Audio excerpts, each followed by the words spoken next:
Good evening, everyone. I hope I'm audible. Just finishing up my coffee, late coffee today. And it has taken us a while to get to this stage of having a face-to-face, as much of a face-to-face that we can do today. A conversation with you because there was a lot of work that the team was doing in terms of getting the participants ready, getting the mentors onboarded, and we are now here to take it forward from here. Uh, would be glad to see some of you on video if that is a possibility. I do understand that you may not be at a desk or you may have bandwidth issues, but it's always good to see some faces when I'm addressing. So if that's a possibility, would love for some of you to be on video.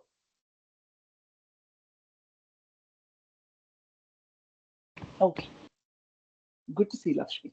Let me just bring up my slides and hopefully I can share the screen. Are you able to see my screen? Just I'm not able to see the chat, Yes. so you can just. Yes. Okay, great. All right. Okay. Okay. So my name is Neeraja Ganesh. I have been a volunteer with HopeWorks Foundation. I've been, one of the founding volunteers, if I may call myself, of HopeWorks Foundation in ever since 2019. And I am one of the co-chairs of WitchHunt. That's what we are calling our hackathon. And I will take some time to take you through what HopeWorks Foundation is all about and the what and the why on the how of WitchHunt, and then we will spend some time about the mentoring process because I truly believe that you need to understand the background before just jumping into how the mentorship is supposed to work. Um, so that's HopeWorks Foundation. The as Jacinta would say it, I may not be able to say it that impactfully, but Jacinta Jayachandran, the founder of HopeWorks Foundation, she says, "This is why we exist at HopeWorks. That last little girl who feels hopeless will experience hope because of me." So this is a foundation which was started way back in 2019. We've been, active for the last 5+ years. The thought behind starting this foundation was to look at financially underserved girls across the country. We started in Bangalore, but today, as you can see, we have 14 chapters across the country to instill hope in these girls. And these are girls who are in schools. These are girls in colleges. These could be girls across, in different parts of and strata of society. But each of these girls to have some hope that they can be better than what their previous generation was, and also have dreams like you and I, and be able to achieve those dreams, right? That's why HopeWorks Foundation was established. So in these last 5+ years, we have given out more than 1,000 scholarships, which is from a monetary support perspective. We have enabled 50,000 and more girls in terms of a mindset shift through various interventions that we have done. And our vision is to impact 1 million girls by 2030. And all of this, including the witch hunt, the hackathon, is one of the enablers in that impact. Scholarships, the AI mission that we have, the employment that we are facilitating, the entrepreneurship, journeys that we are facilitating for our girls, and more. If you've really not gone through what HopeWorks Foundation is all about, I really would encourage you to look at our website, look at our social media, and if you'd like to support us in any other way beyond the witch hunt, would love for that. Now let's come to witch hunt. So why is witch hunt important? And which stands for Women in Technology Hunt, Women in Technology Challenge. So obviously there is also which hunt kind of brings in a different perspective the minute you hear the word. So women were supposed to have magical powers in the good old days. And there is a lot of good and a bad associated with this word. We just took that. Of course, there's also an acronym which is Women in Technology. And we said we want to flip the narrative this time. We want to ensure that the actual magical powers that women have, and now with AI around, we really want to ensure that our women, these young girls and young professionals, are able to learn and use the magic of AI to solve some of the crucial, critical problems that exist around us today, the social problems that they probably are in a better place to identify than some of us. So, where are we today? We've had about 6,100 participants who kind of showed interest in this hackathon across 660 plus cities.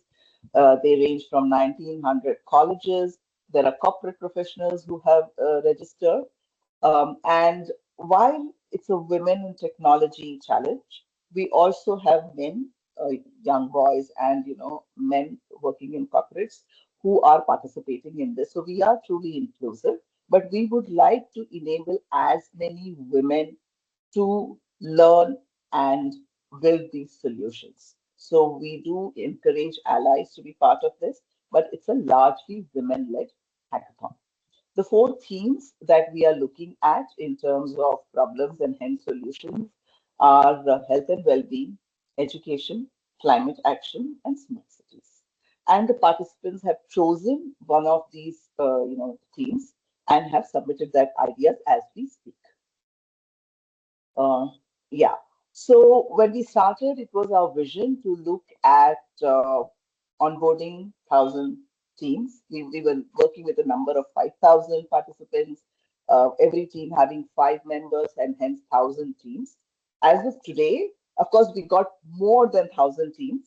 When I say the number 6,100, that obviously tells us that, and not every team is five. There are teams which are smaller numbers also. See, we had more than 1,000 teams that actually showed interest, but in terms of the submissions that have come, we have about 780 submissions. I think 779, if I look at the last count, have come in. So that's the number that we need to mentor today. Okay, a huge number. I know that the number of mentors we see today on Teams is much lesser. Not everybody has come into this call.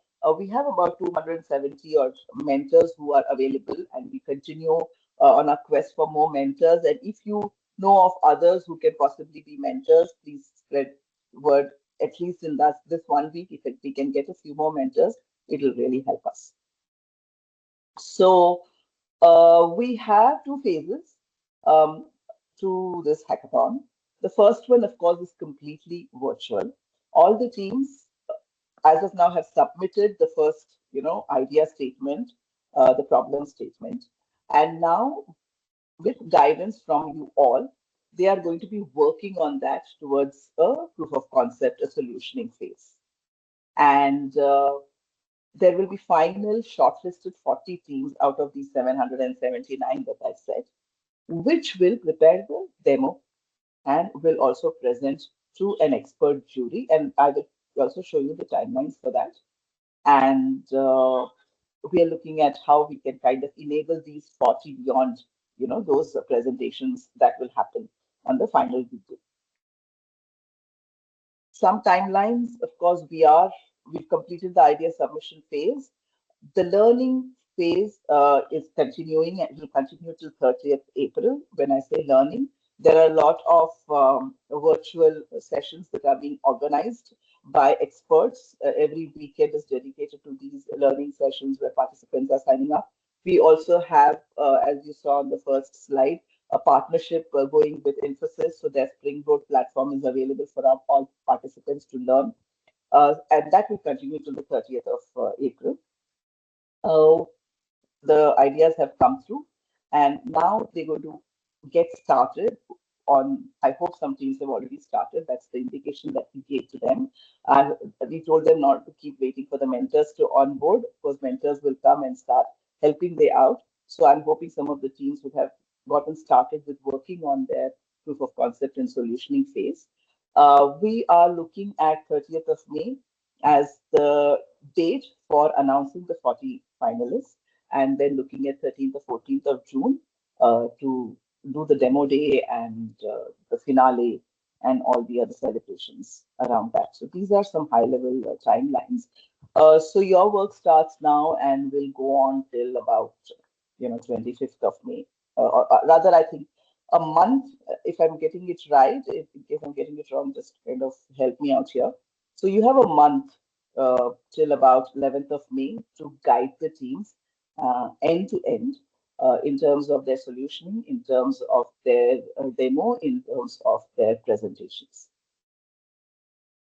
These are some quick looks as to where and how the demographics are of all the participants. 97% are students. There are some working professionals who have who come from these organizations. We have 71% of them women. In terms of their educational background, we've got 77% of them from engineering. City spread, if you look at, we've got Bangalore, Hyderabad, Chennai, and then a large part from other parts of the country. And the colleges, there are 1,929 unique colleges from where our participants have come in. Now, any questions at this stage before I go on to actually how the mentorship is going to work? I'll stop the share. If there are any questions, feel free to unmute and ask or put it in chat. Happy to kind of answer that. The mentorship itself, we will go through in detail now, but anything for whatever I have presented so far. I don't know if there's something in chat. Okay. No problem, Pranay.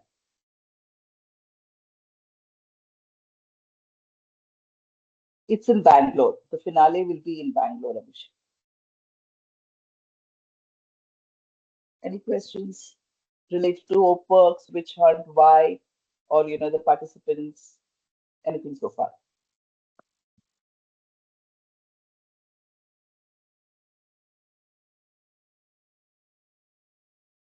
No other questions. Okay, sure. All right. How many hackathons have happened like this in the past? This is the first one that we are doing. From HopeWorks, this is the first hackathon.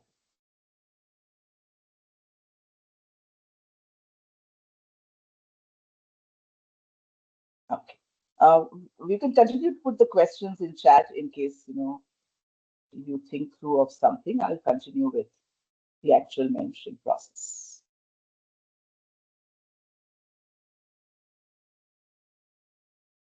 Okay. So the concept of mentorship is largely to empower the participants. Okay. We want the participants to take ownership, which is how any mentorship is. When we talk about any other form of mentorship, also we largely say that it has to be mentee driven. The mentor is there as a guide. However, it's not the mentor's responsibility to push the mentee to do things.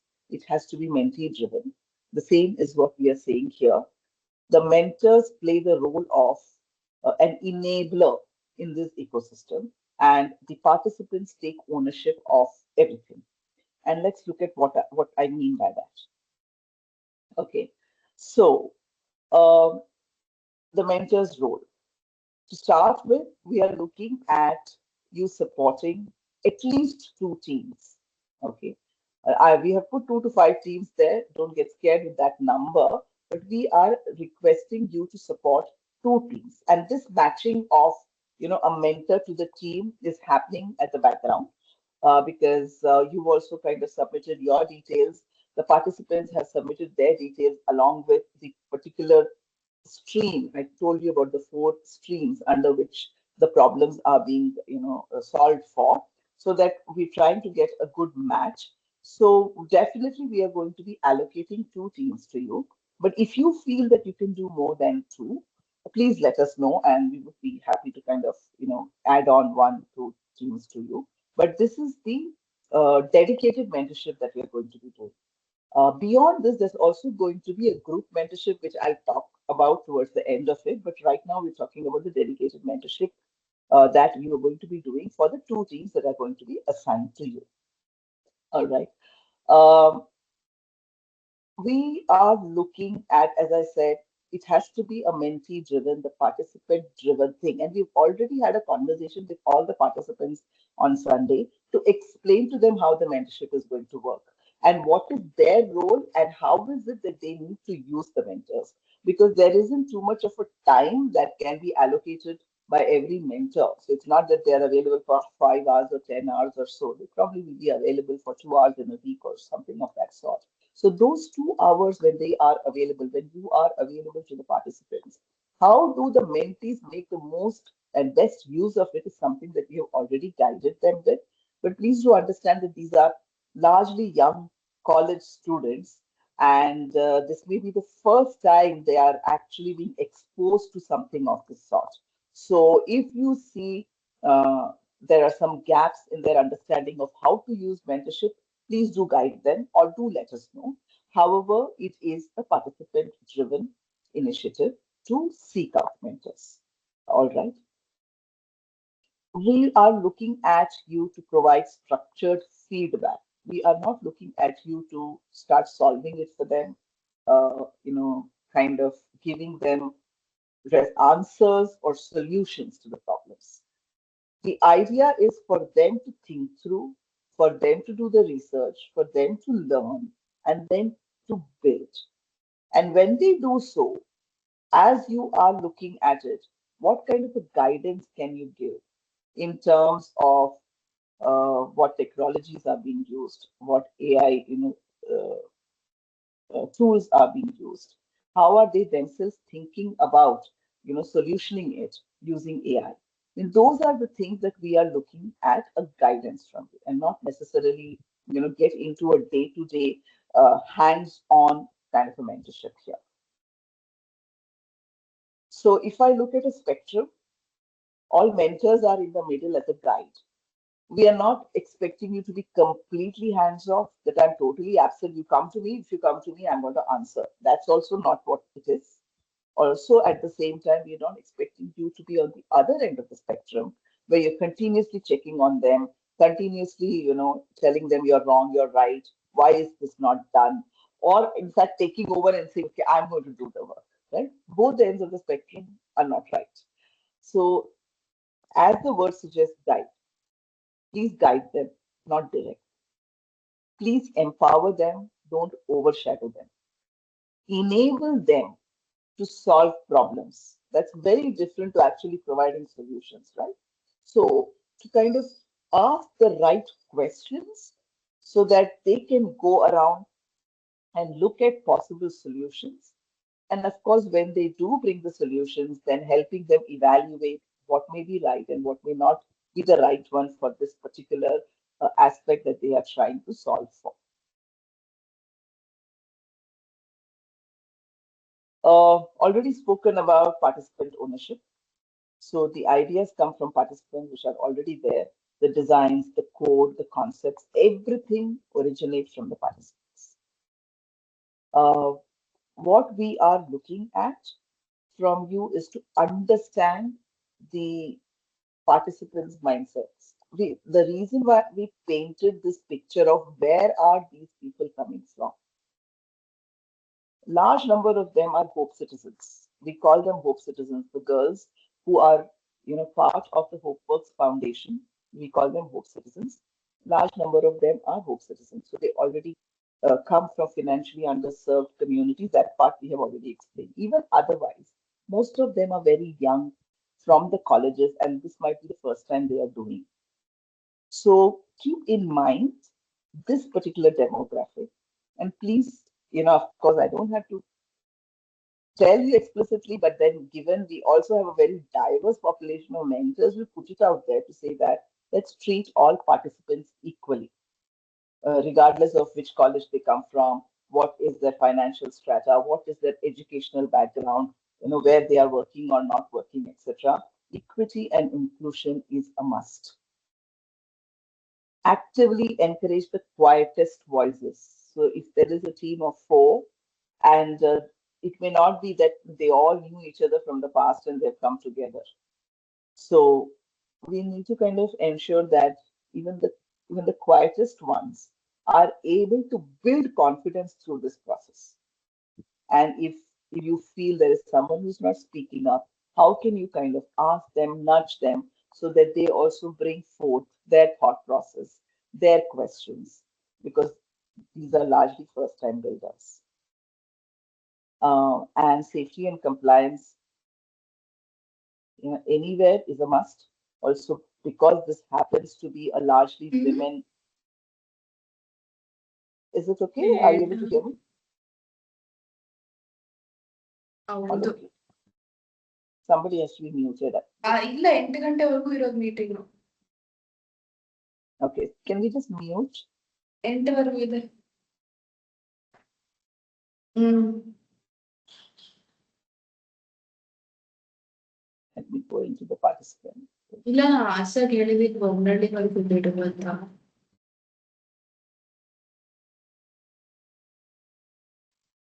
I'm not sure if it's Asia. Can you please mute your phone? I think, yeah, they're muted. Yeah. Okay, let me get. I'm unmuted, right? I didn't get muted through this. You're able to hear me? Okay, great. Yeah. So I was talking about the safety and compliance. So there's going to be zero tolerance for any harassment or discrimination, and we all need to definitely strictly adhere to the POSH guidelines.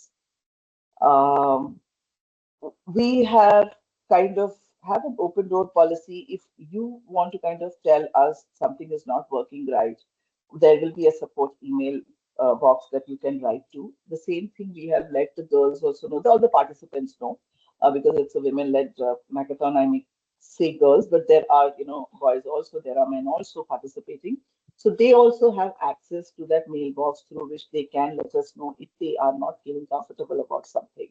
And hence, very explicitly stating that we need to ensure it's a very equitable, very inclusive, and a very fair way of working with these participants.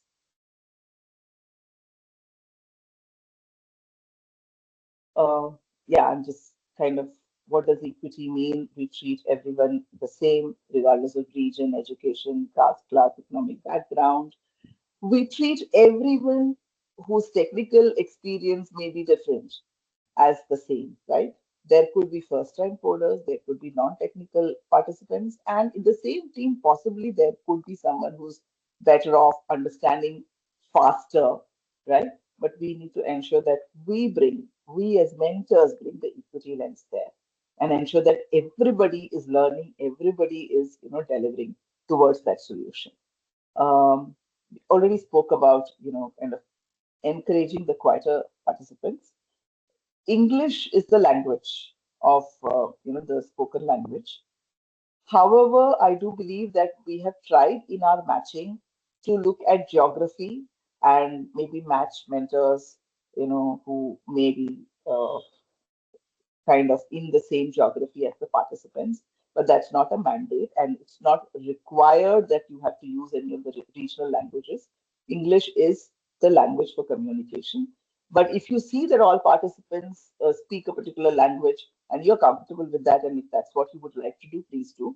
But if there are participants who don't understand a particular regional language, then it's best to just stick to English. So some do's and don'ts. What is expected of the mentor who's the guide here when it comes to problem solving? Help refine the problems that have already been submitted. Ask certain probing questions in terms of why this problem, right? Sometimes we may not, they may not have been able to frame the problem correctly. So those probing questions will help probably refine the problem statement. You could, I think they've already gone through tools like design thinking, etc. But you could possibly nudge them to start thinking in that way to see whether the particular problem has been framed in a right manner. When it comes to technology and building, which is the large part that you're going to be associated with, you could suggest the data sets, you could suggest the open source tools, the APIs. I think also important for you to really ask questions around whether this particular part of the solution needs AI or does not need AI. Right? And we understand that everything doesn't need to have an AI mix in it. Um, and you could possibly give feedback on the solution logic, on the tech stack, on the user journey in terms of the entire solutioning process. And the last part of this journey is the actual pitch that they will be making. So you should definitely help them in terms of how to pitch. So the pitch clarity, what are the considerations that have gone in terms of identifying the problem and the solution, and just kind of help them rehearse their pitch. So those are the three aspects that we would like you to guide them on. Yeah, of course, the don'ts are the contradiction of what we said in the do. You don't have to decide the problem statement. You don't have to write the solution. You don't have to build the code. You don't have to design the architecture, and you don't have to do the final pitch or prepare the content. You have to just enable them to do that. Yeah, in terms of the technology that is getting used, is AI genuinely required? I think it's a question to be asked at every point. While this is an AI hackathon, for the sake of AI, there's no point in using AI. So that's something that I think we need to constantly keep asking them. Uh, and if that's AI is not required, then what other ways of building the solution? Um, and ethics, all of us understand today definitely. Um, Responsible AI is something that we speak a lot about. So are we ensuring that this particular solution is ethical? That's also something that you have to put your lens at and question them and suggest to them. There is a small aspect about over-ambitious concepts. Um, when opportunities are given, we will start thinking about boiling the ocean, maybe solving the world hunger. But we also know that the time period is limited, and a working prototype is much better than something which is just sitting on paper. Not only from a jury and the winning of the hackathon perspective, but from a confidence building perspective. So when somebody is actually able to see the solution working, the confidence levels are much higher than something which is half done or something which is on paper. So keep those aspects in mind in terms of this is not just a hackathon for the sake of getting solutions, but it is also an opportunity for them to develop the confidence that they can go out in the world after this and pick up anything and run with it independently. Um, Varsha, would you like to just chime in here? Yes. Thank you, Neeraja. So, and pleasure to interact with all of you, and thank you very much for signing up as mentors. It means a lot. Your contribution to shaping future of these youngsters for their better career growth and as a overall personality development. So my name is Varsha Verma, and I'm also co-chair along with Neeraja for this entire hackathon journey and kind of guiding the entire team in terms of how to design this, how to progress this. So that's a quick context. Yeah. So on the AI ethics, as we are kind of reaching out to multiple partners, and Neeraja was mentioning, we Infosys Springboard is a partner, AI for India had signed up as a partner, Skill Cafe is our partner. And more as we are kind of spreading our network, as well as getting the support from potential philanthropy organizations or funders. One of the key asks, and I'm sure this question will be on your mind, that how are we ensuring the ethical AI or responsible AI into whole of this journey. So we are doing it in multiple steps. So one, as part of Infosys Springboard courses or curriculum that we have built is on 4 dimensions, which is technology, domain, behavioral skills, and the project management. As part of that, ethical AI is one of the important mandatory topic that they need to sign up and get a certification for. So that's point number one. We also have developed our overall AI ethics framework specific for this hackathon, and that spans across every phase, right from getting the candidates onboarded to actually the learning journey, the mentoring support from all of you, how the evaluation process will happen, etc., etc. All the dimensions from an ethical and responsible perspective, but specific to AI usage in it. There are guidelines that are being published for all participants, how to follow. We conducted 2 sessions. One more session is happening on this weekend on how do you incorporate ethical AI principles as you're building the solution into it. And the platform that we are using for governing this entire hackathon, that's called Hack Culture. And Hack Culture has their own extensive AI ethical guideline, data privacy guideline, etc., which is embedded in our framework as well. So, like on from every aspect, we have kind of ensured that every the responsible and ethical angle is basically covered. I mean, I can take questions or any suggestions if anyone has, but or we could wait towards the end. Yeah, Thank you, Varsha. Neeraj, over to you. Yeah. Yeah, thank you. Am I audible? Suddenly it threw me Yes. out. Okay, great. All right. Yeah, this is also very important in terms of any conflicts of interest. Okay, if you think that there are, of course, any professional personal relationships with the participants, or if you think that you have any interest in the kind of solutions that are getting built because of your own personal work or professional work, it is important for you to disclose that at the very beginning, and then we will look at a way forward from there. Um, yeah, we would not want you to recruit these participants for anything else during the hackathon, at least, till the entire hackathon process is completed. Uh, you are working with them in the capacity for mentor, and that's it, right? If you get asked or requested by them for something else beyond this, please feel free to reach out to our team so that we can kind of understand what that ask is and then guide. And please do not use any of the ideas which have come through this without their explicit consent, because this IP belongs to them. Yeah. We already spoke about safety and the POSH principles. Zero tolerance for any verbal, physical, digital harassment, discrimination, or intimidation. And any concerns that you have, please report it to the organizing committee. A support email ID will be, shared with you, and you can use that to report anything which you feel is not comfortable for you to go ahead with this, or you feel it is not aligned to whatever we have spoken so far.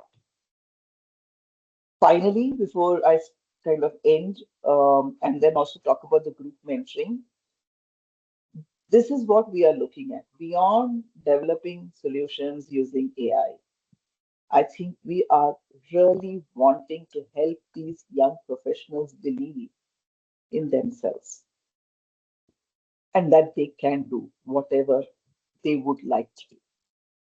So, this is also an initiative to shape their confidence, to kind of ignite the leadership, thoughts in them, for them to think through what could be possible career paths that they would like to take going ahead. And how could they be change makers? Because if you kind of remember the first slide that we spoke about, the mission of HopeWorks is also to create change makers. So these could be our next set of change makers, and they will enable social change through the use of technology. At the moment, we are talking AI. So beyond the two teams that will be allocated to you, and as I said, if you think you can take on more, do let us know. We are also going to do a group mentoring every Saturday and Sunday. So as we said, there are 4 teams. So there are 4 hours allocated, Saturday 2 hours and Sunday 2 hours. Those of you who would like to be part of this group panel, so we are looking at bringing in 3 or 4 mentors who have an interest in a particular theme. So maybe you want to look at climate change, So you can be part of, say, the Saturday 18th. I'm just giving the date, 18th of April, and along with three other mentors who are also in climate change. You will have 1 hour available. Participants who are creating solutions under the climate change theme will sign on, and they could ask you questions and you could give an overarching guidance to them around that. You don't have to repeat. If you have come once, we will not really ask you to come every week, but we are also looking at that as the two reasons for that. One is, of course, we already told you the number of teams that have submitted their applications and the number of mentors. It's slightly disproportionate at this stage. So we are hoping that through this group mentoring, they will have access to more, guidance. And secondly, I think diversity is always good when you bring in diversity of mentors. So a team is looking at one mentor and one mentor's thought process, and through this group mentoring, they suddenly now hear a different perspective that also enables them to kind of build better. So that's also something that we will start scheduling after the 30th of April, because we are having our skilling sessions going on till then.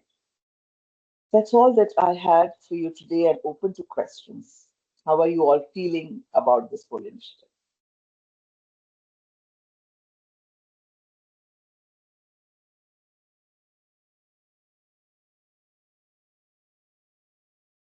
Please feel free to unmute and ask.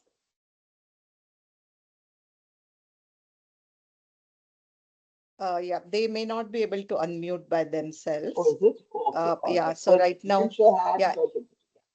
everybody can put it on chat, but if you want to say something, please raise your hand and our team will enable your mic.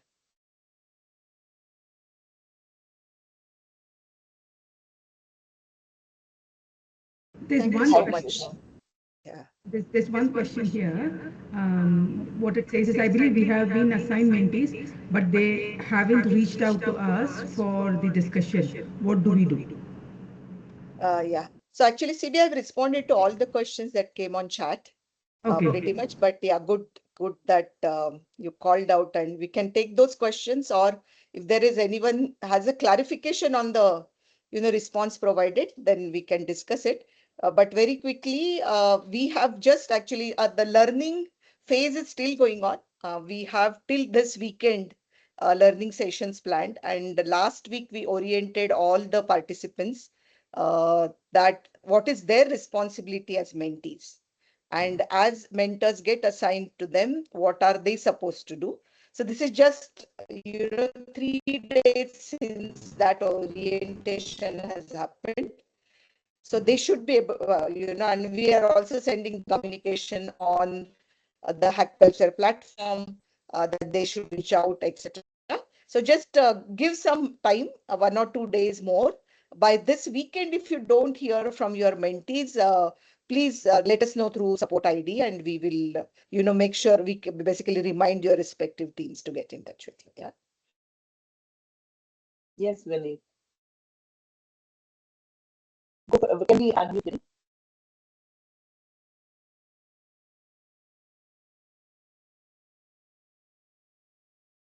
Not sure whether we have unmuted Vinny. If we have put his hand up, if you can put it on chat, Vinny. Yeah. So Shrikant's question, who do we contact? So there's a support ID being provided, and I request Annie or Asia or Lakshmi, can you just post the ID on the chat? So on that ID you can write, and we are monitoring that almost by an hour. So any questions you can just call out that you are a mentor, and any specific issue you're facing or your mentees have not reached out, and we'll take care of it. I'm not sure if we were able to unmute Vinny. He had raised his hand. Lakshmi?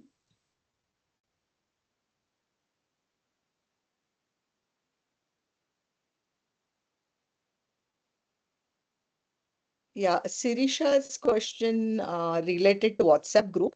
So we are slightly facing constraint because of the size of the mentor group, right, Neeraja? So It's almost more than 250, and we're anticipating few more mentors to come on board. So managing that size through a WhatsApp group is little challenging. And what HopeWorks does not have business account yet. So we will try and see if we can create a business account, and then maybe we should be able to. But in meanwhile, there is a Discord channel set up on Hack Culture platform. And if Sanjay is on call, I request Sanjay to, give the path and the details on the chat, so that, all our mentors can access it. Okay, so Vineet, I know Vineet, so he has just WhatsApped me. He says this is not able to type in chat as it is locked.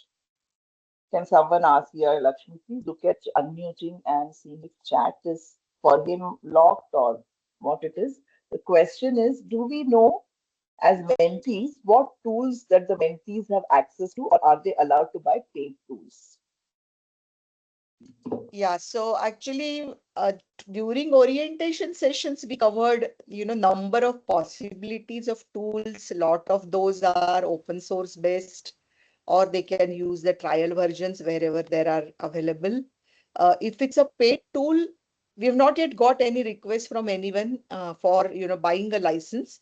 So we'll have to kind of figure out how to support that, at least during this initial solution development stage.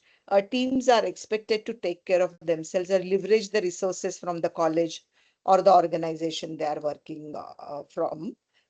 So that is at the moment, but as we kind of get more requests, we will, figure out as well as keep all of you as mentors updated on it.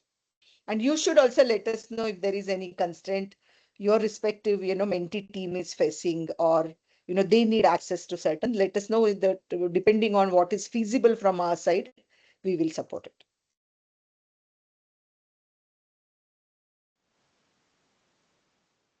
I have you all got this email to kind of join the Discord channel?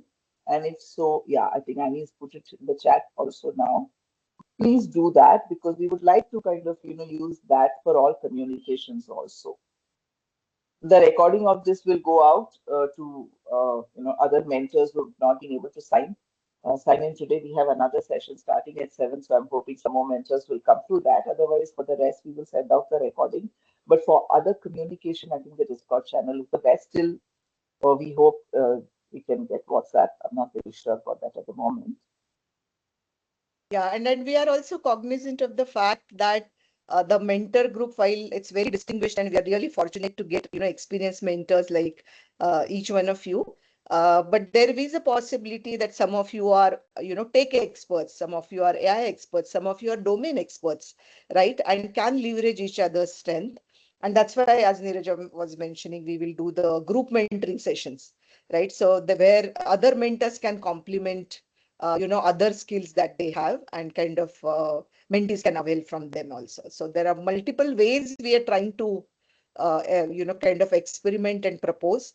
The hopefully should work for all the mentees as well as all of you.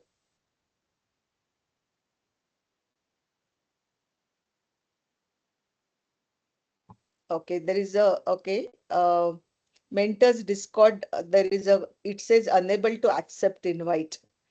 So we will address this, Jai Kishan. So Sanjay, Ani, if you are listening to this, please take a look at it. Uh, if there is a technical glitch, we need to resolve that. We'll take care of this, Jai Kishan.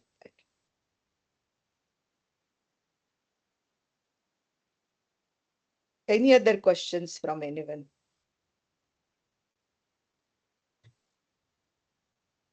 Raveen has put something in. Any basic info can be shared at this point? Yes, absolutely, Praveen.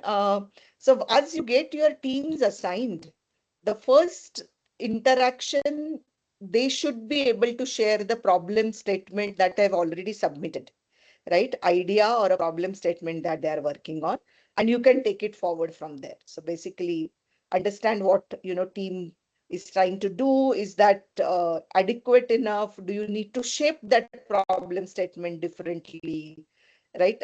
So all those inputs I think you can provide, and of course, solution building journey as well. Okay, there's another link that has been shared. You may want to try that and let us know if that works.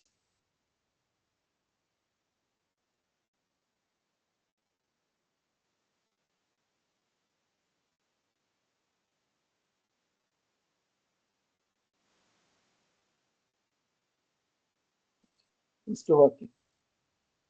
Yeah. Any other questions? Anyone has any suggestions for us? Anything that we can do differently? Because as Neeraja was saying, we are doing this for the first time for HopeWorks, right? And in this context, which is solving a social problem, leveraging, tech and AI. So it's as much as it's a learning for mentees, it's a learning, journey for all of us as well. So any suggestions you have from your side, most welcome to kind of send it out to us. If not now, through any other channel subsequently as well.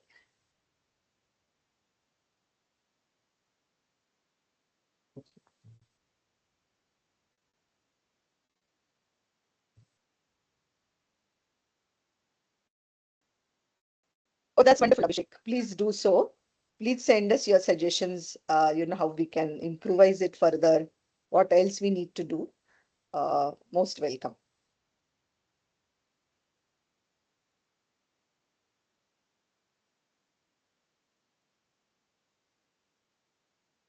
So what we If also there's can do nothing, is maybe we can share the through WitchHunt web page. If you go, you can also take a look at curriculum that we have proposed to these participants.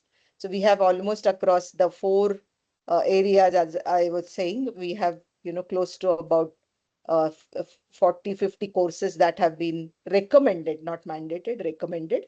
There are few mandatory courses, which is Foundation of AI and ethical use of AI are mandatory, but other than that, it's left to the participants to leverage. But each one of them have a certification. So as many certificates they take, it will be beneficial for them, in their, future career path. So encourage them to do that as well as part of your mentoring process.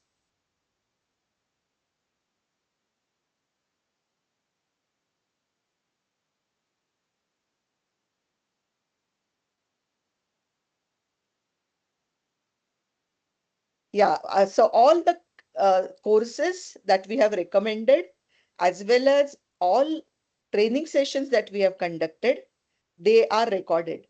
And the recordings of those are available on HopeWorks YouTube channel. May I request Annie or Asia to post the YouTube channel link so all mentors can look at those learning sessions as well, where there were, different details or, we did not recommend any tools, but we gave them possibilities of tools that they can use. So that is available on the recordings of these sessions. So you can, look at those specific sessions. Yeah. Thank you so much, Annie.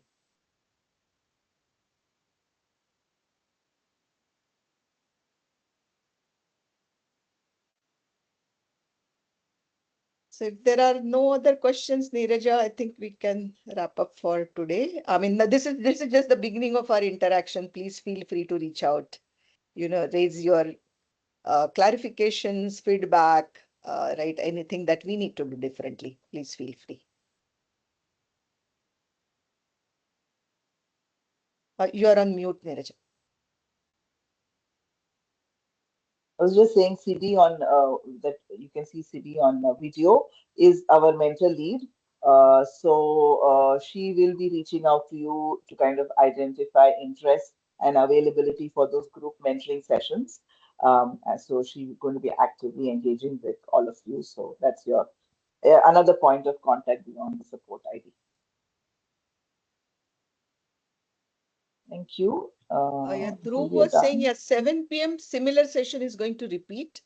So those of you could join fully, I don't think you need to, but if you have missed out and you would like to hear a second, and this session is being recorded, you could listen to the recording as well or choose to come back on 7 p.m. session. So completely up to you. Thank you. So see you all. We may hang on because we have a 7 p.m. session Thank you so See much. you all. Thank you so much Bye from bye. all of us at HopeWorks. Really, really appreciate your support, and it is going to go a long way for these young candidates.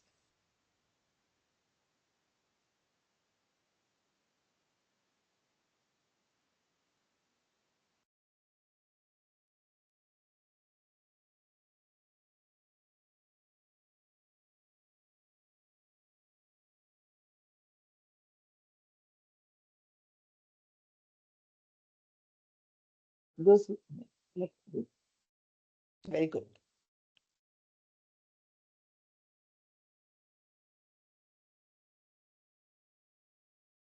those of you staying back, is it because you did not listen to it completely? Are you staying back for the 7 p.m.? No, there are people exiting, so I just wanted to Yeah, be people are sure. exiting. Yeah, yeah. Yeah.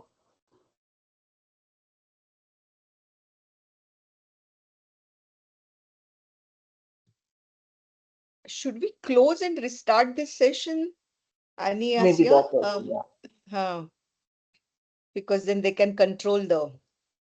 Correct, yeah. And then you can start the recording also afresh. Yeah, correct. Ma'am, it's So, continued session, I guess, from 6 to or is 8. it then we'll stay on? Yeah, otherwise it will close. If It will we end the close for event, the everybody. whole thing will close. Yes, yes. Yeah, So we'll we stay on. can stop the recording and restart it.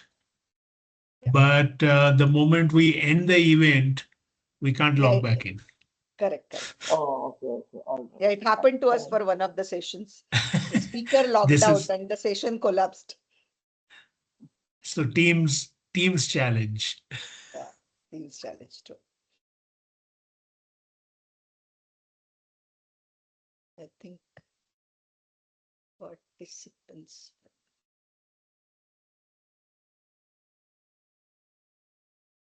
It's only us actually. There are All of only us. couple of people, maybe Pallavi and Rama P are the only external people I'm seeing. Rest of it's all of us.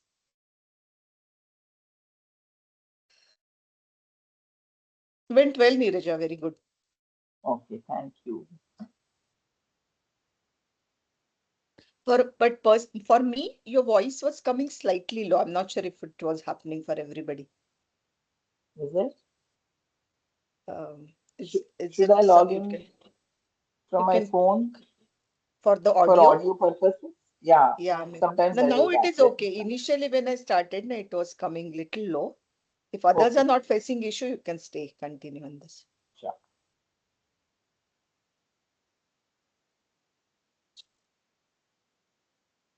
Okay, let me try to come on audio from here then. We have time, right? Yeah.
How's the audio now?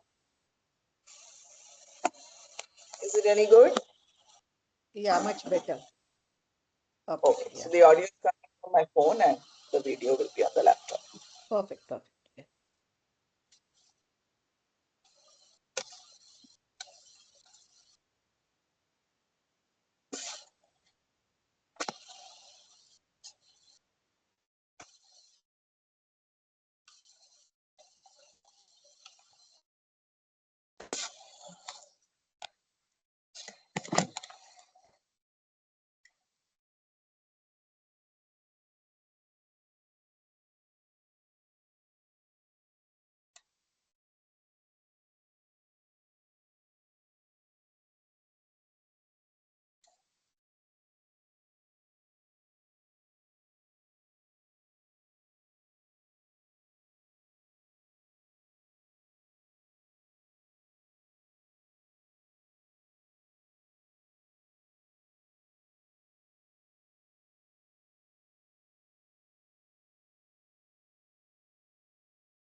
Neeraja, can you hear me?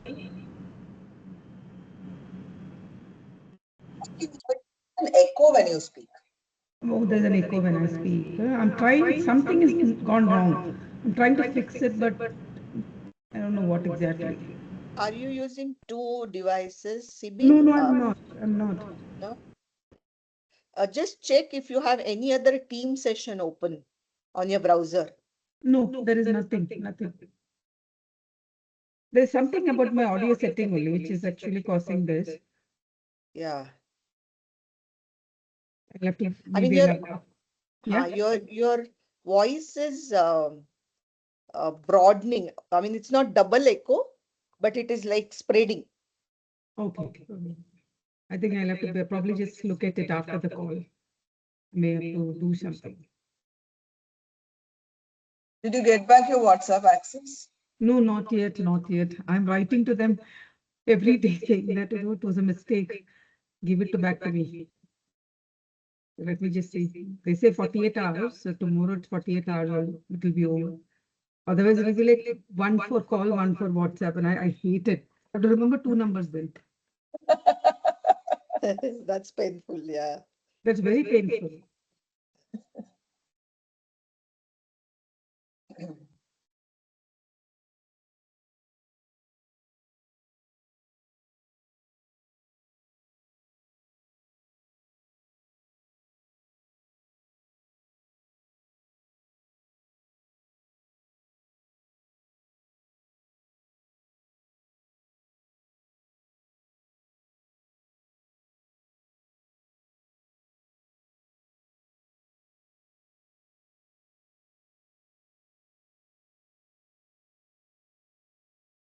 Went to watch Dhurandhar 2 today.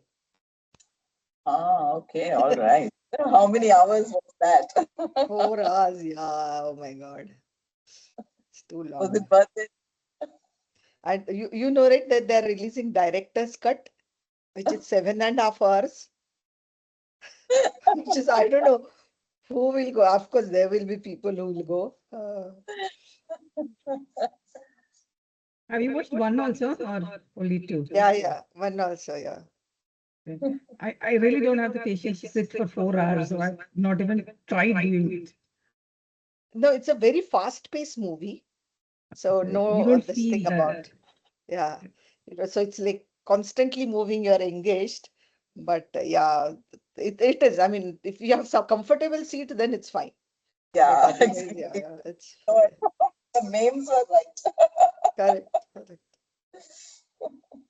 No, I think if it's in the theater, then you have nothing else to do. But at home, there is 100 other things will come to your mind. And yeah. You can't and see if you want to really get that cinematography and the sound effects and all that, no, you should watch it in theater only. Yeah, you will not get the same impact at home. And yeah, it will be disturbance also, right? So There will be a lot of people, they'll ask something, then you will feel like going out. correct. Yeah. So it's 7-1. I think our participants should start joining. Do we know how many have signed up for 7 p.m. session? Do we? There's no way to get it, right? No, because it's usually one big, Big, the invite was for 6 to 8.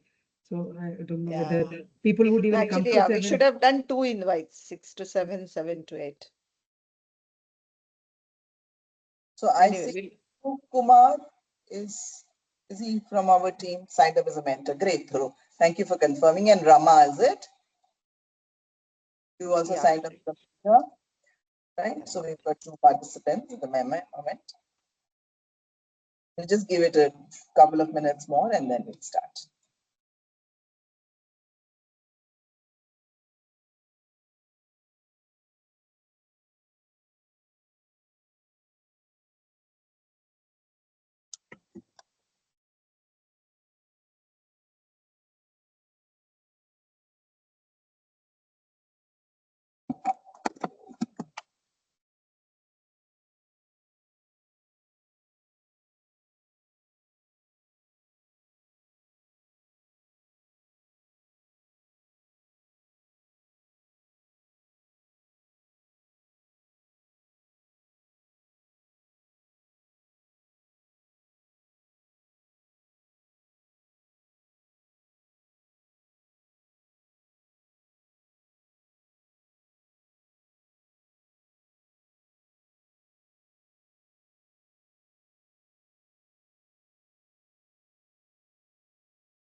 Keshri is here.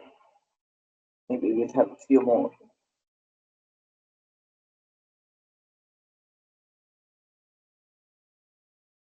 You want to say something, Rama? You can chat, put it on chat. You are not able to unmute. Yeah, please go ahead.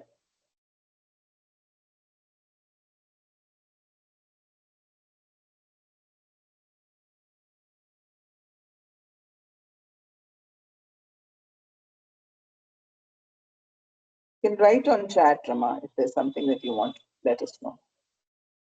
If there are two devices, the same location using Teams, then it echoes. Yeah. So we did tell Sibi that, but Sibi doesn't have two devices, so maybe there's a problem with her laptop itself.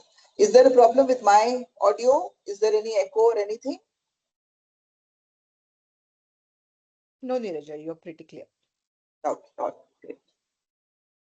We'll give it one more minute and then we will get started.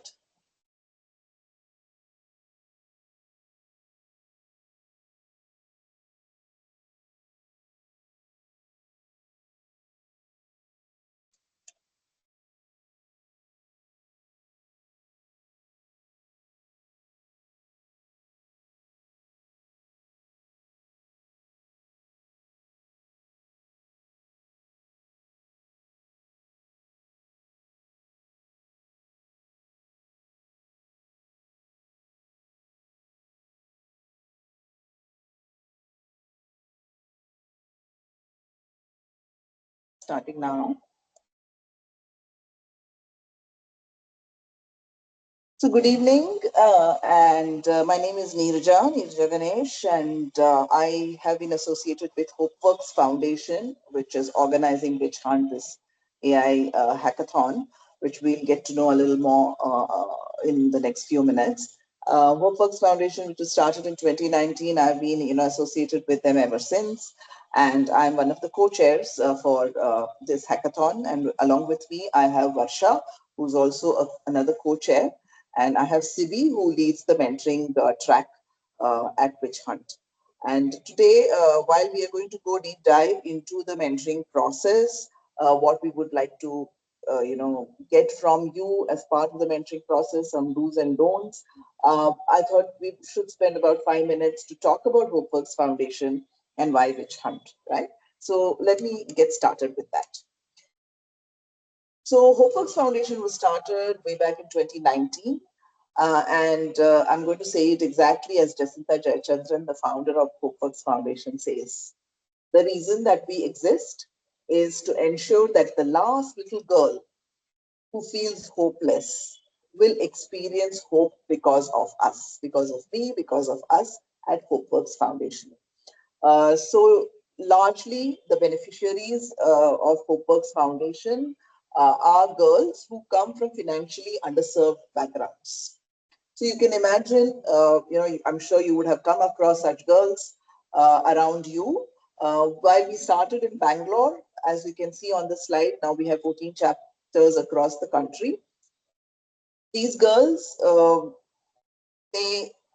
we started the mission and the vision to kind of look at getting them to be hopeful was because none of them thought that they could do anything better and beyond what they have seen their parents do in their lives. And that's the hope that we wanted to instill in these girls, to be able to dream their own dreams and then go ahead and achieve those dreams and go beyond those dreams, which we've done in many ways in the last few years. So our mission is to look at 1 million women change makers and leaders by 2030. We've been here for 5+ years. We have 14 chapters today. We have given out more than 1,000 scholarships. This is in terms of the monetary scholarships that have been awarded to these girls so that they can go ahead and take admission in colleges and study. And we have impacted more than 50,000 girls through the variety of programs that we have done. And WitchHunt, the AI hackathon that we are doing, is also one such initiative to create that impact, to ensure that that little girl who is probably feeling hopeless today because she only sees and hears about AI and doesn't know what it's going to do to her, also becomes hopeful and realizes that she can use AI for bettering herself and bettering the society at large. Now let's come to Witch Hunt. Okay, which stands for Women in Technology Challenge. And of course, there is also, a connotation of this word as we know it from the past. Women were supposed to have these magical powers, and Witch Hunt kind of, came, that particular terminology came from that.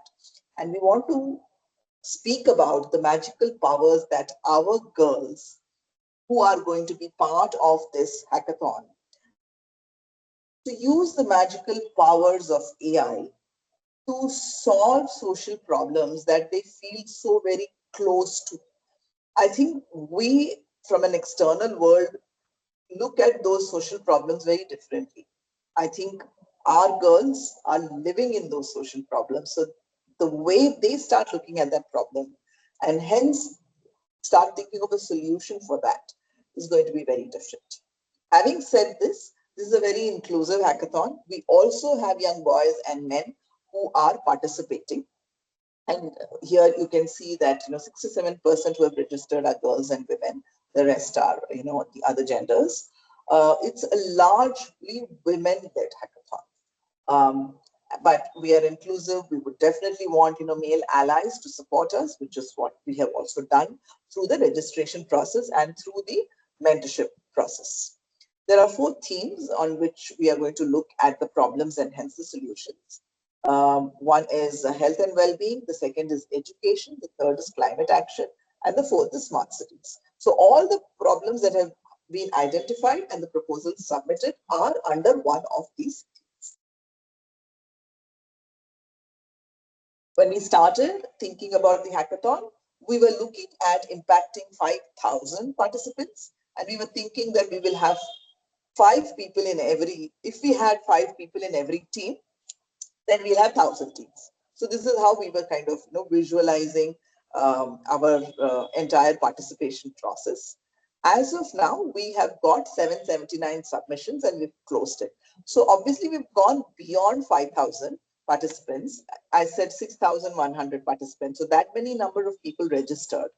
And not everybody has come in with 5-member teams. There are teams which have 2 people. There are teams which have 3 people. So we've gone beyond having 1,000 teams, but only 779 teams have met the cutoff date of submitting the problem statement. So this is who we are going to work with. So you are all as mentors going to be assigned to 2 teams from these 779, and we'll talk about that assignment process soon. How is this going to be run? This is a completely virtual program. All the teams have already submitted their ideas, and now they are going to be starting to work. Maybe some of them have already started to work on the solutioning part of it. And this is where mentors come into place. And we will kind of tell you what are the do's and don'ts and what is the expectation that we have from the mentors. Out of all of these 779, we are going to look at final 40 shortlisted teams that are going to do the demo and also present to the expert jury, and the timelines also will be shared with you. This is the timeline. So idea submission is closed, and the next 1 month is going to be about creating the solution. We are also doing a lot of learning sessions, which has been going on, for more than a month now. It will end by 30th of April. These learning sessions are from experts who have come in, and we've identified and curated topics which are going to be very relevant to the participants in terms of AI, in terms of expertise, domain expertise, and a variety of those things, and will continue till the 30th of April. Beyond the actual live sessions, there is also a Springboard, the platform that has been offered by Infosys for all our participants, through which participants can learn on their own too. So that's what is going on now beyond, having submitted their ideas, and they're going to be kicking off with their solutioning. As I said, the shortlisting and announcing of the finalists is going to happen by end of May, and the demo day and the hackathon finale is expected to be around 13th or 14th of June. That is an in-person event in Bangalore. The rest of it completely virtual.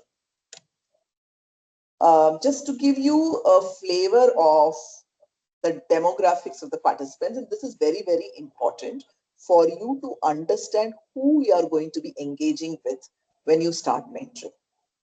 So we have 97% of them students, 3% of them working professionals who come from companies like Amazon, American Express, and all of them. In terms of the cities, we have Bangalore 23%, Hyderabad 10% participation, Chennai 8.47% participation, and a large part which comes from the rest of the country. Almost an equal part comes from the rest of the country.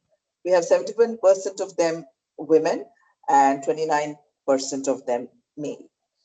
If you look at the educational background, what they are studying or what they have studied, 77% of them are studying engineering, and we have 23% of them in the arts and science, pure sciences and pure arts. And looking at the college split, there are 1,929 unique colleges, in this entire demographic of 6,151 participants. We have just kind of put out those larger numbers that have come from specific colleges out there. Otherwise, each team is from a different college. This is very important for you to keep in mind, because we already told you that many of these participants are the Hope citizens who are coming from these financially disturbed backgrounds. However, having been part of the HopeWorks Foundation, they definitely have a larger exposure today to when they would have started on their Hope journey. But also the fact that with such a distributed demographic, one needs to be very careful in terms of how we engage with these participants. And we'll kind of give a little more, detail about that. Any questions at this stage before we start talking about the do's and don'ts and what is mentoring all about and what we would like from you?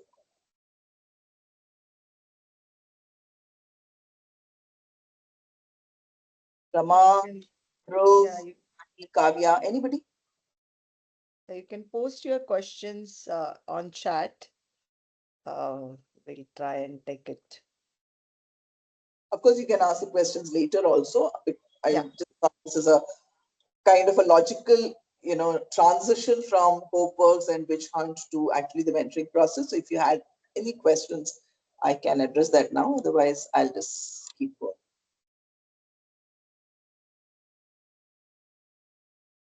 Okay. So looking at the mentor playbook, your role in this hackathon is the role of a guide who empowers the participants. The ownership is with the participant, just like any other mentoring relationship that you may have been part of, either as a mentee or as a mentor. When we say that it is the mentee who drives the particular engagement, we are saying the same for this also. We're saying the participants own it, the mentors guide them, they empower them, they enable them. So what is it that you can empower, enable them to, right?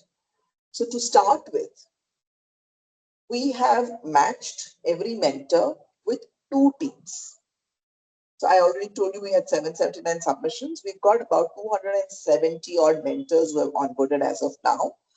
We will probably, keep the mentor onboarding, mentor registration for another week to see if we get more applications.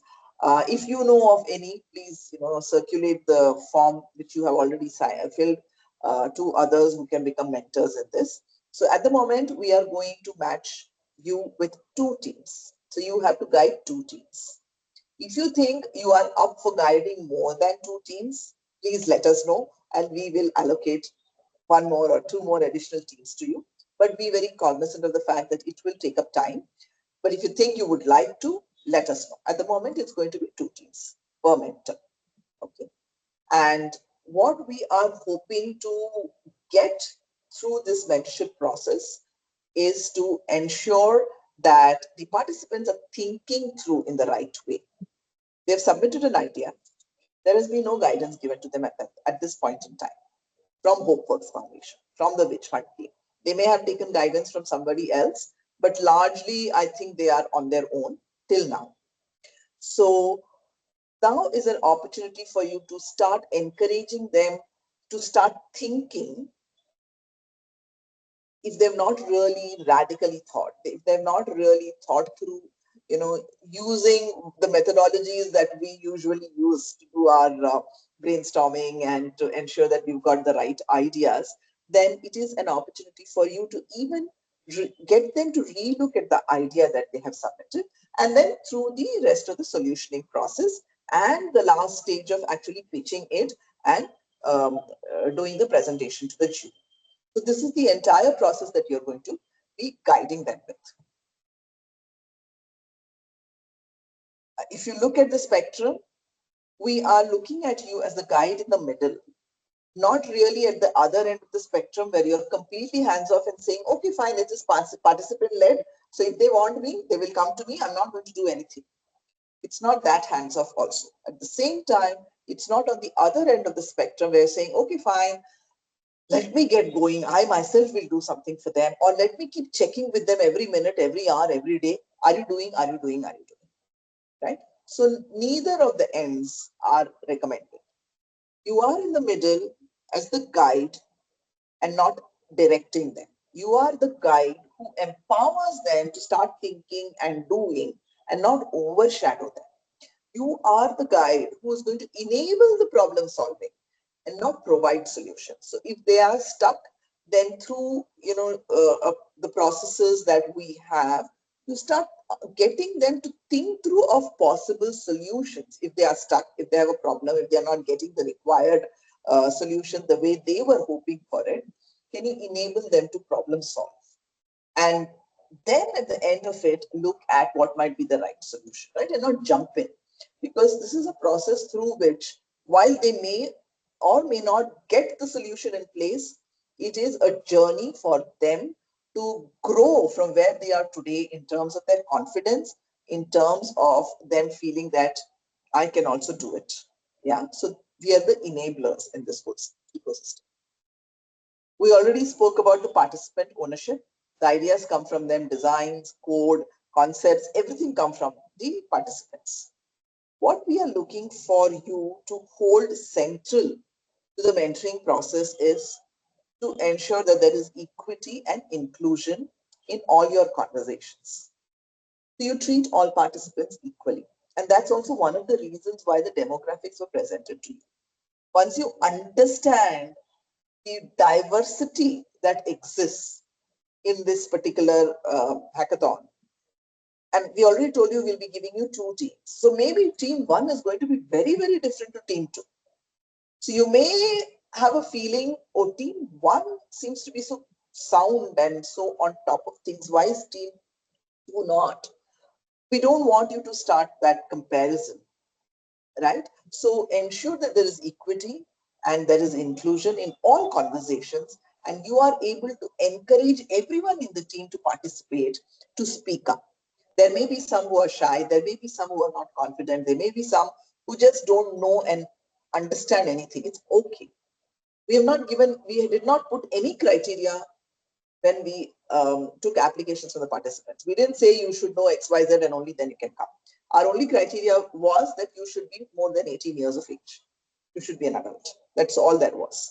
So, and it's not as if the teams are homogeneous. It's not as if the teams have come together. They know each other from the past. So there is every possibility that there are those quiet, shy people in the team. And it's our responsibility as a mentor to ensure that we get all of them to a same level as much as possible. Also, I cannot undermine the importance of safety and compliance because it happens to be a largely women-led hackathon, and even otherwise, as we understand how complex the world is, there's going to be zero tolerance for any form of harassment or discrimination. So we have to ensure all times we adhere and follow the WASH guidelines. We spoke to you about the demographics. So when we say treat everyone with equity, we mean equal regardless of region, then they come from education, caste, class, economic background. Treat everyone with equity regardless of they understand technology or not. This is the first time they are coding. None of that matters. Everyone is equal. And it is also your responsibility if you see one person shadowing the other person. I know you're not going to be always with them, but if you even see that during the mentoring, conversation that you are doing, I think it is a good idea for you to let them know that they all have to be cohesive and they all have to be working as equitable beings. The language that we are looking for to be used in all conversations is English. All our participants know English and they will speak English. And we request you also to speak in English. However, through the matching process, I think we have also tried to see if we can match a mentor who is probably in a particular geography with teams which are from that particular geography. There's a possibility that, you may know one of the regional languages that all the participants know. And if you and the participants are comfortable in speaking in that regional language, it's all right. But if you think that, there is one person or two people who don't understand that regional language, then please resort to English. That's the language that you need to be speaking throughout the mentorship process. What are the do's and don'ts here? So when we look at problem framing, while the problem has already been identified, I think you can probably, the first meeting that you have with them, start looking at, is there scope for refining this problem? Okay, so you can ask some probing questions. The participants have gone through a lot of learning sessions, including learning design thinking and all those methodologies. We could also kind of probe them, nudge them to really find out the why of the problem statement, and if that is the right problem statement, has it been framed well? Okay. Large part of your time will go in guiding them in the tech space when they're actually building the solution. So suggestions about usage of data sets, APIs, any tools that they need to use, AI feasibility. You don't have to use AI for the sake of this being an AI hackathon. The impact measurement, all this is requested and required of a mentor. The suggestions, the enablers. Okay, not saying that use this, but when they come forth and they say, this is what I'm looking at using, then trying to guide them to say, why is this the right one? Maybe something else could be a right one. And the final, milestone is pitching. So do help them in terms of the decks that have to be created. You don't have to create the deck for them. The don't section talks about what you shouldn't do. So not expecting you to create the final presentation content, not expecting you to do the pitch or even prepare the final pitch for them. They need to do it. But you're going to help them better it to get it to a standard which will help them put it across to the jury. And of course, again, it is English language. Yes, the don'ts also talk about you are not expected to write the code. You are not expected to design architectures. None of that. Okay, some of the things that you can possibly guide them on, ask them, make them think. Is AI genuinely required, or can a simpler text solution work? Is the necessary data realistically available for them to even test this out? Evaluate the cost of deployment. Is it scalable? Do you think there is potential for it to kind of go for the long run, or is it something that is going to be there only for the next 3 months or something like that, right? Ethics, very, very important for us to use responsible AI and ensure that ethics is always guarded and kept at the very top. Also, there may be some teams or some people who may be very ambitious with their problems. So possibly in a good way, ask them and guide them to have the problem statement more realistic. What is it that can be achieved in this time frame, and build that, and then probably then if need be to kind of go and build more and beyond that. I would really request Varsha to come in here. Yeah. So thank you, Neeraja. And hello, good evening, everyone. My name is Varsha Verma, and I'm also co-chairing this initiative along with Neeraja.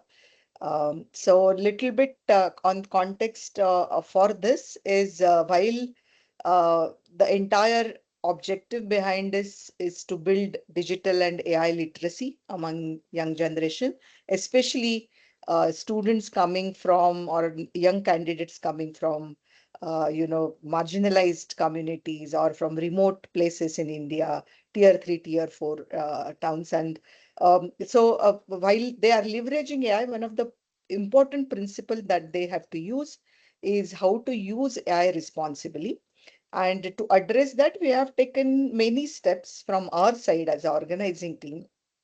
The prime most is we have developed a curriculum for all candidates, leveraging Infosys Springboard, which is a learning platform offered by Infosys, unlimited access to all these participants. So we have developed a curriculum which has a mandatory course on ethical AI or responsible AI, as well as fundamentals of AI, two other courses. We have almost 50 to 60 additional courses built as part of that curriculum, but we have left it to candidates to use. So that's number one. We are also doing learning sessions every weekend. So last 4 to 5 weekends, we have conducted every Saturday, Sunday sessions for them, or to almost about 20 odd sessions we have conducted across different dimensions, which involves technology and basics of AI. It involves all 4 domains that we are asking them to they involved the mental well-being, awareness about sexual harassment, behavioral skills, project management, and so on and so forth. So that is the learning curriculum itself also had speakers talking about how do you leverage AI responsibly, ethically, what are the guardrails that they need to use. Also, we have tried to embed ethical aspect as well as data privacy security aspect in every stage of this hackathon, right from onboarding to learning track to all of you as mentors. And hence this kind of onboarding session, of course all of you come with a lot of experience and practice and are acquainted with this, but you should guide your respective teams as well. The platform that we are using for governing this entire hackathon initiative, called Hack Culture, that also is kind of very well equipped from use of ethical AI, plus they have very strong data security privacy policy, and that is embedded in our overall AI ethical framework, right? So that's we are taking care from each dimension and each stage, that we ourselves are building those guardrails as part of initiative, as well as making mentees, your mentees or candidates, aware of what is their responsibility in this. And you should emphasize as you kind of get in touch with your mentees as well. Over to you, Neeraja. Okay, this is also very important one. If you think at any point in time that there is a conflict of interest, could be from a relationship perspective, a conflict of interest professionally, personally with the participant, any of the participants, or if there's a conflict of interest in the solutions that are getting built, because you may be personally building something like that, or your organization may be, kind of into that, please let us know, right? That is very, very important for that disclosure. And then we will see how to kind of, move ahead from that.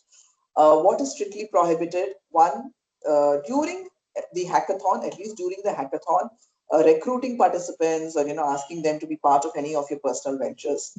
Even if they say, hey, I would like to get an opportunity, I think at least during the hackathon, it should not be done.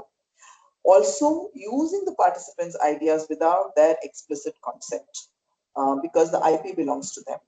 So none of these ideas can be used by you for anything beyond the scope of this hackathon.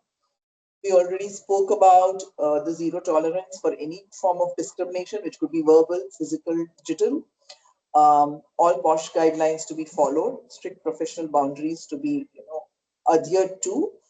If you see anything which doesn't seem right from any of these that we have already informed, please let us know. So there is a support ID that will be, put out in the chat box. Please use that ID to report anything or any conversations that you wish to have with us, because there is something that you feel is not aligned to what is already being communicated here. Please bring it to our notice and we'll see how to handle that. Finally, before I sign off, and there's also one additional thing that I do want to say beyond this, two teams that are going to be allocated to you. But before I come to that, beyond the 779 solutions that may come or not come, right? What we are looking at as an outcome because of this hackathon is to build deeper confidence levels in these young professionals. So our role here is not to create the best solution, or that's not the only role here. I think the larger role that we have is to help these young professionals believe that they can do. When we said that last young girl who's feeling hopeless should be touched with hope and should believe that, she can also dream and aspire. That is what we are looking at, arriving at with this hackathon. So of course, shaping confidence, of course, looking at them as leaders, as change makers, and also for them to start looking at what career paths for them, after this. Those are things that happen.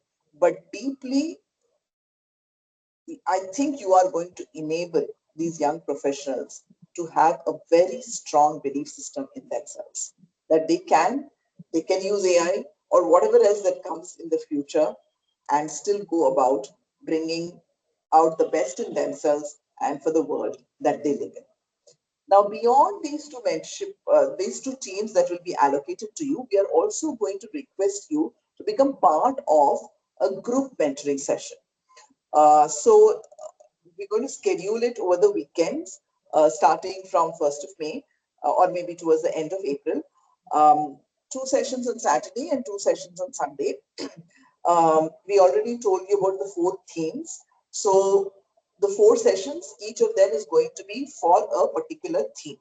One will be for climate change and one will be for education, healthcare, and so on. We're going to request those of you who would like to become part of this group mentoring to be part of one of these sessions. You don't have to come every week, and be on a panel of other mentors who are also aligned to that particular theme.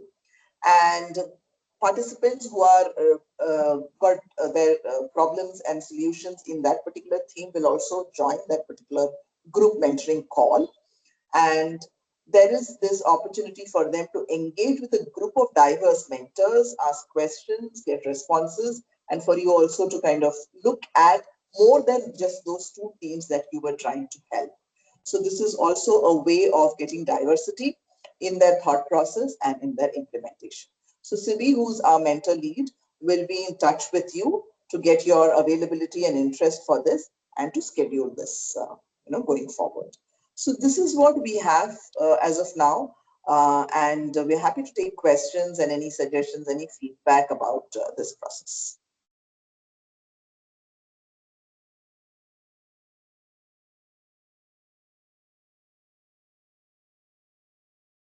You can post your suggestions, questions, feedback on chat, and we will try to address it.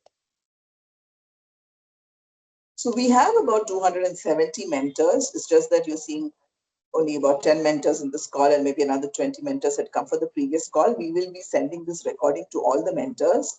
But as I said, if you think there is someone else who is a right fit and who would have the interest and the time, please do, send the Google form to them for them also to join in. We can definitely bring in a few more mentors this week. Yeah, I think there's a question from Dhruv. One is, will we be in touch with other mentors? Yes, we are actually opening up a Discord channel for all of you mentors to kind of interact and because it's possible that, some of you may have very specific expertise in one field, but if your mentees require either from a domain perspective or technology perspective, something outside your expertise, you can always pull, right, support from other mentors. And there is the Discord link being published already on the chat. You can leverage that to sign up. The second question is, we are connected to participants only through Hack Culture.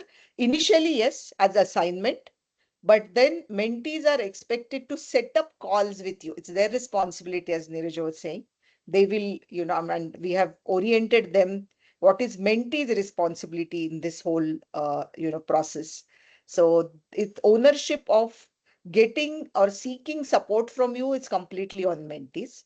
And if you see that there is a lag from your assigned mentees, do let us know, and we will kind of make sure that they align sessions, or kind of seek your guidance appropriately. I hope, Dhruv, I tried to answer your question.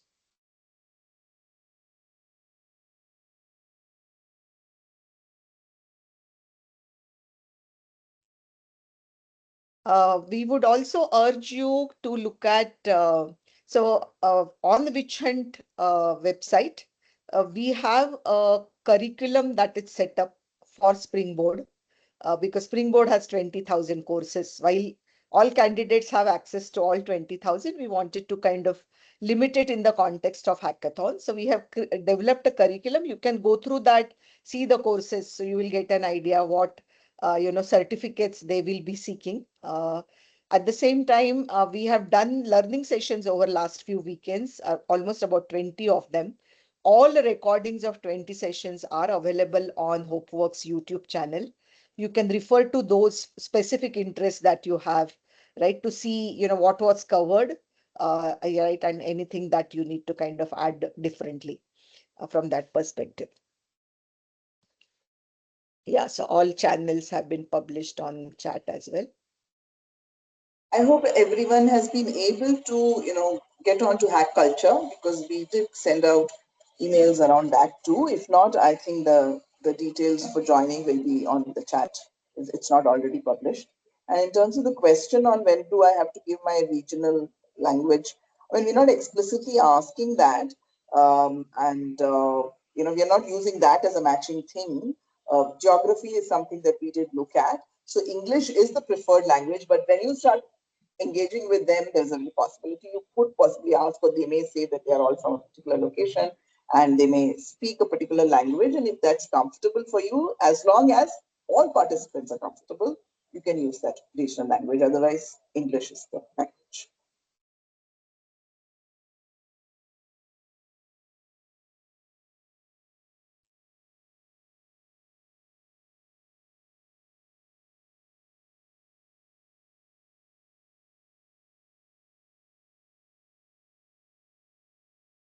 Are there any other questions? How do I reach out to organizing team or support team, just in case? The support ID will be pasted here. So you can just kind of write an email to the support ID, which is being monitored very rigorously, and someone from the team will respond or get in touch with you.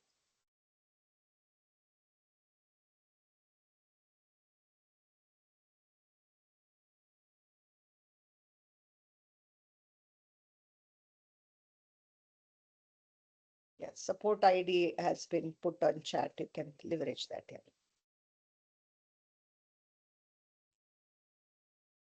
And we would love to have feedback from all of you on how we can improve, right? I mean, all of you come with significant experience. So any other hackathons you have had different experience where we can learn from, do let us know. We would love to hear your feedback.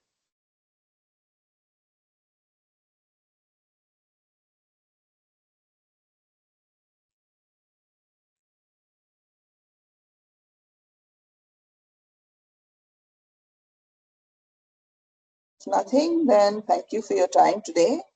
And we will, I'm assuming that the teams will start reaching out to you. If that's not happened, you can let us know, and we will once again nudge the teams to start the process. Okay, there's a question, Neeraja, from Adarsh. I think he missed the timeline slide. Can you just bring that up?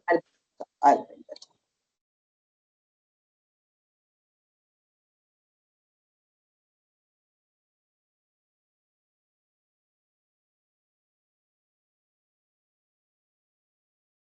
So we are at the moment in the phase of the ideas having been submitted. The learning sessions, there are some more that are happening, but this is the time frame for them to start solutioning, which will go on till 10th of May. And then there will be the process of actually shortlisting the 40 finalists. So we have about close to a month for you to actively work with your teams. Any questions around any of the dates?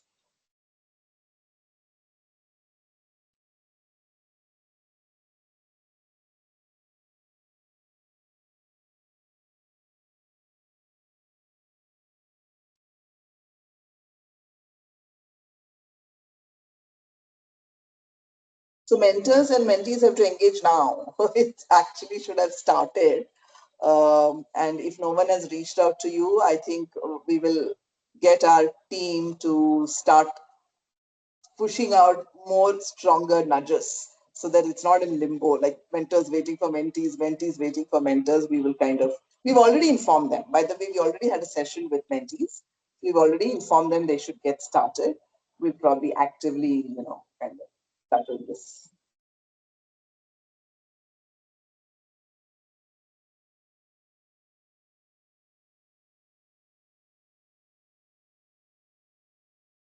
So we are just 1 minute, I think, away.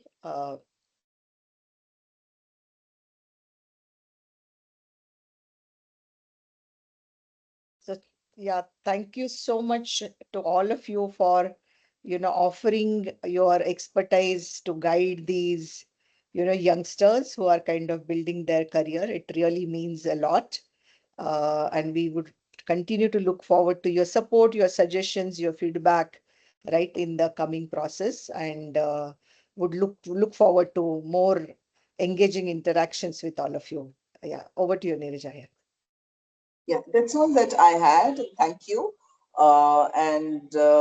Yeah, given that this is the first time for all of us, the organizing team, the participants, and the mentors, we will deal with, a little bit of whatever smaller roadblocks that we come across on a daily basis. But I'm sure it's going to be an extremely satisfying journey for everybody as we, come near the finale. So thank you once again for your support, and we are there to answer all the questions, and we'll get started nudging the mentees to reach out to you. Thank you all. Thank you so Lakshmi, much. Thank you. Ashia, Bye. Bye. close the session. Bye-bye.